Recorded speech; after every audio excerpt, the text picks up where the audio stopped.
Pagi-pagi PKG Deli Serdang luar biasa. Bisa? Buktikan kalau bisa jangan cuma ngomong saja. Buktikan, tunjukkan tangan kanan Bapak Ibu masih sehat, belum kena gejala stroke.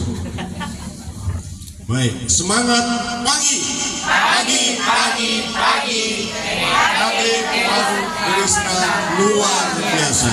Tepuk tangan untuk kita semuanya. Baik.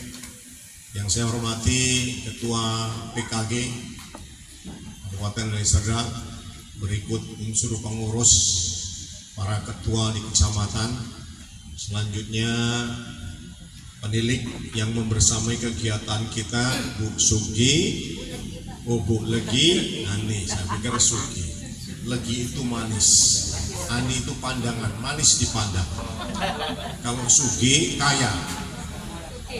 Sugi kaya, Ani itu mata, di pandangan mata kita kaya beliau. Dan selanjutnya Bu Maya, penilik untuk Batang Kuis, ahli bait yang kita muliakan, yang sudah bersusah payah memfasilitasi pertemuan ini. Ya. Selanjutnya, ya. Datang, Bu. Selanjutnya Bapak Ibu, para pengurus PKG kecamatan, 22 kecamatan yang ada. Lengkap nih? Belum? 3 kecamatan lagi yang belum. Yang mana yang belum? Biru-biru berhalangan hadir. Ya baik, kita maklumi. Pertama, kembali kita bersyukur kehadiran Allah Tuhan Yang Maha Esa di kesempatan pagi menjelang siang hari ini, di tengah suasana yang nyaman, sejuk, ya, sejuk ya Bapak Ibu ya.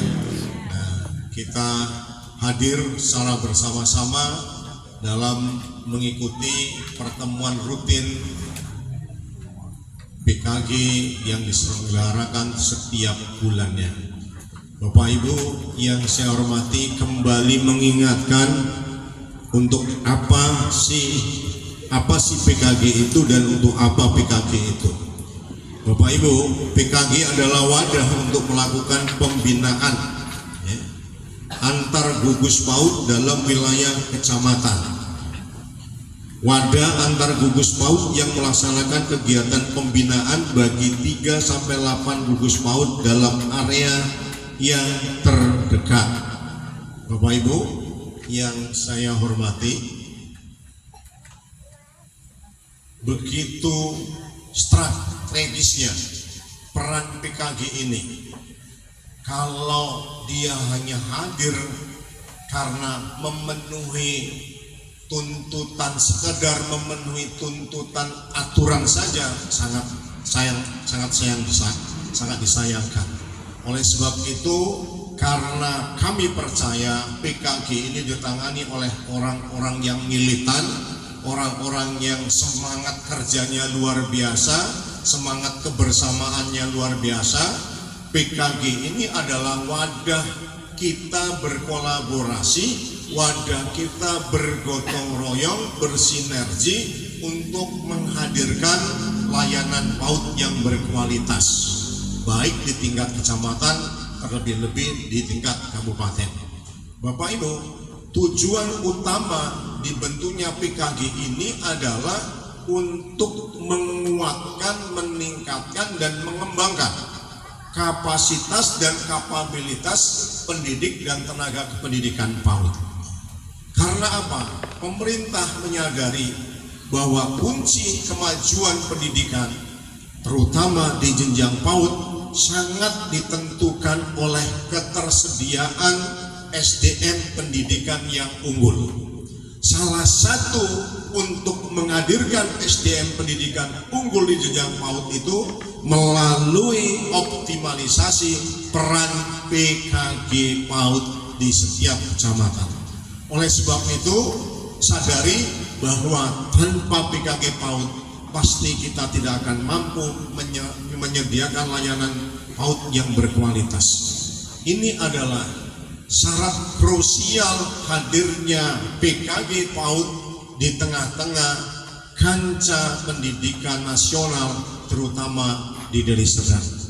Bapak Ibu, yakinlah dengan PKG PAUD yang berdaya, tidak akan ada PAUD yang tutup di Deli Serdang. Kenapa? Melalui PKG PAUD kita ini saling menguatkan, saling menghebatkan, saling membesarkan, tidak saling mengalahkan, tidak saling menjatuhkan, apalagi saling merendahkan. Naiklah tinggi tanpa merendahkan, majulah tanpa menyingkirkan, menanglah tanpa mengalahkan. Maka bangun sinergitas, bangun kolaborasi, bangun kebersamaan melalui PKG PAUD ini. Syarat, silakan. Selamat datang Bu Dokter, Ketua Kim Paudi dari Serdang. Mohon izin kami sudah mulai. Bapak Ibu, bagaimana strategi kita mempertahankan lembaga kita itu tetap eksis, bahkan makin waktu makin berkembang. Kata kuncinya adalah perbaikan berkelanjutan. Perbaikan berkelanjutan harus didasarkan pada kebutuhan. Kebutuhan PAUD kita itu gimana? Di mana kita bisa mengidentifikasi kebutuhan PAUD kita, kebutuhan lembaga kita. Itu dapat diidentifikasi melalui kegiatan bersama, di mana di wadah PKG ini. Di PKG inilah kita saling berbagi, saling sharing, saling membelajarkan, saling menguatkan untuk menghadirkan pendidik dan tenaga kependidikan PAUD yang berkualitas, pendidik dan tenaga kependidikan PAUD yang unggul. Karena kunci untuk mencapai kemajuan layanan PAUD yang berkualitas terletak pada SDM-nya. Ketika SDM-nya unggul, yakinlah pasti dengan langkah pasti layanan PAUD berkualitas akan dapat kita wujudkan secara bersama-sama.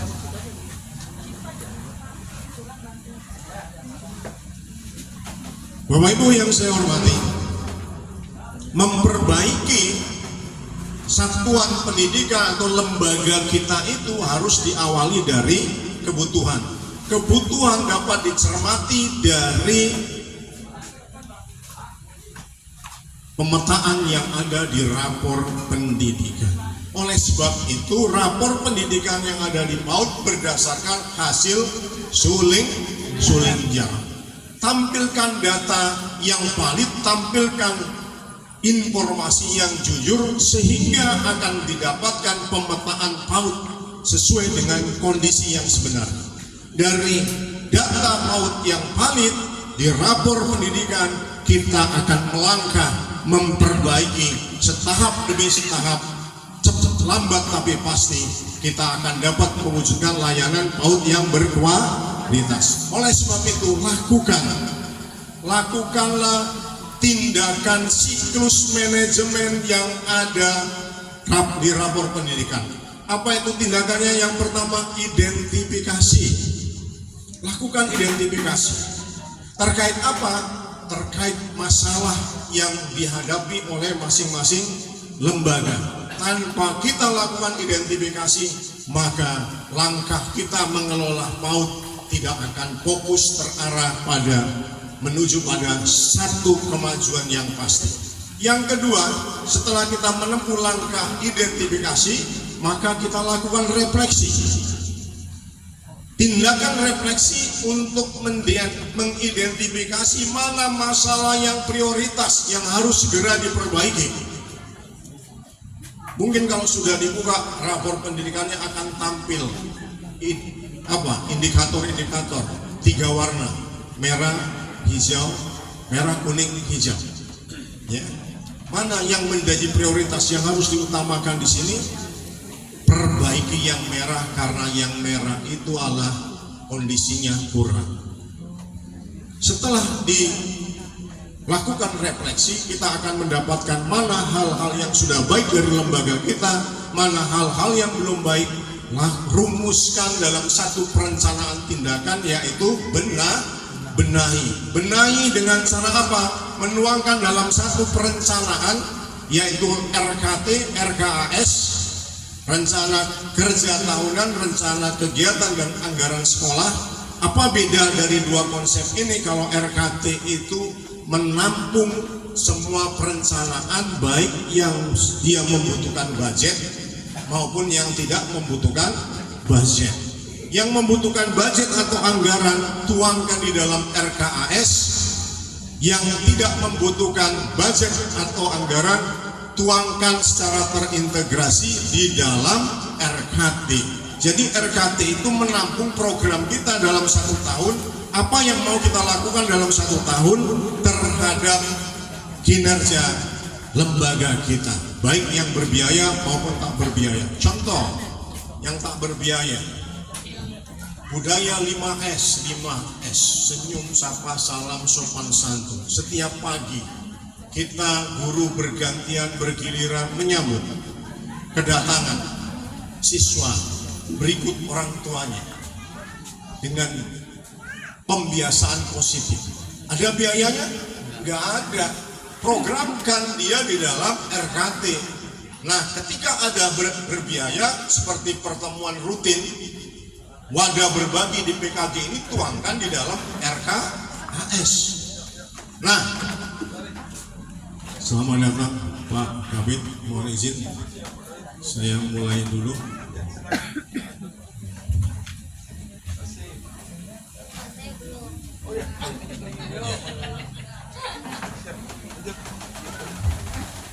Lanjutkan ya Bapak Ibu. Jadi lakukan perbaikan berkelanjutan dengan mencermati kebutuhan lembaga kita dengan melakukan IRB, identifikasi, refleksi, dan benahi melalui raport pendidikan. Lakukan dengan sungguh-sungguh, sajikan data sesuai dengan kebutuhan. Ketika Bapak Ibu mengisi suling jar Bapak Ibu, karena itu akan memetakan kelemahan dan kekuatan lembaga yang Bapak Ibu kelola, lembaga yang Bapak Ibu pimpin. Selanjutnya, memang kalau kerja sendiri itu tidak akan mencapai hasil maksimal, maka kehadiran dan intervensi dari kehadiran wadah kita PKG ini sangat menentukan untuk melakukan perbaikan berkelanjutan dengan perencanaan yang sesuai dengan kebutuhan, mengorganisasikan sumber daya yang ada di lembaga kita, kemudian melaksanakan perencanaan yang sudah dilakukan yang diperbarui setiap tahunnya. Maka selanjutnya setiap kegiatan harus kita lakukan pengawasan, kontrol. Maka bersinergilah dengan para penilik yang memang diutus, dikirim, ditugaskan oleh Pak Kadis untuk mendampingi Bapak Ibu. Penilik itu pendamping Bapak Ibu, ya. Tidak mengintervensi, dia mendampingi untuk membantu menyelesaikan permasalahan yang Bapak Ibu hadapi di lembaga Bapak Ibu masing-masing. Nah, sedangkan eksekusi dari setiap kebijakan ada di tangan Bapak Kepala Dinas melalui kabid terkait, baik GTK maupun kabid teknis, yaitu PAUD dan non formal. Bapak Ibu yang saya hormati, kelemahan PAUD, rapor pendidikan PAUD secara nasional itu terletak di dimensi C. Dimensi C itu apa? Kinerja capaian GTK PAUD. Karena di situ ditentukan oleh kualifikasinya bagaimana. Kinerja ditentukan diukur dari kualifikasi GTK PAUD-nya. Umumnya barangkali belum linear, ini permasalahan kita. Maka Bapak Ibu, pemerintah melalui Direktorat Dikti, Riset Dikti, itu meluncurkan program yang namanya rekognisi. Rekognisi itu adalah upaya untuk penyetaraan ijazah kita yang tadinya mungkin belum setara dengan PAUD, yang waktunya singkat. paling-paling 1 tahun ya, Bapak Ibu sudah bisa berdasarkan hasil dari rekognisi ini, Bapak Ibu sudah dapat mendapatkan sertifikat atau ijazah atau kualifikasi sesuai dengan standar yang dituntut oleh dimensi C di rapor pendidikan. Oleh sebab itu Bapak Ibu berdayakan, manfaatkan, optimalkan peran PKG ini untuk meningkatkan, mengembangkan dan menguatkan kapasitas SDM PTKD kita, pendidik dan tenaga pendidikan terutama yang di jenjang PAUD. Kalau yang di pendidikan dasar SD SMP itu sudah mencapai 90% lebih. Satu lagi yang harus dikuatkan adalah di satuan PAUD ini melalui PKG adalah akreditasi minimal B ya. Nah, jadi banyak lembaga PAUD kita yang belum terakreditasi. PR besar kita ya, untuk meningkatkan capaian rapot pendidikan daerah dan capaian rapot satuan pendidikan adalah di dimensi C, yaitu di capaian kinerja GTK dan kualifikasinya. Demikian yang dapat disampaikan sebagai penguatan dan arahan. Mudah-mudahan sinergi kita melalui PKG PAUD yang dimotori oleh Ketua Kabupaten bersinergi dengan Ketua Kecamatan dapat terus meningkat, dapat terus menghadirkan layanan PAUD yang berkualitas. Burung dara hinggap di telaga, terbang tinggi di pohon jati. Mohon maaf atas hilap dan salah. Cukup sekian dan terima kasih. Terima kasih atas segala perhatian. Mohon maaf atas segala kekurangan.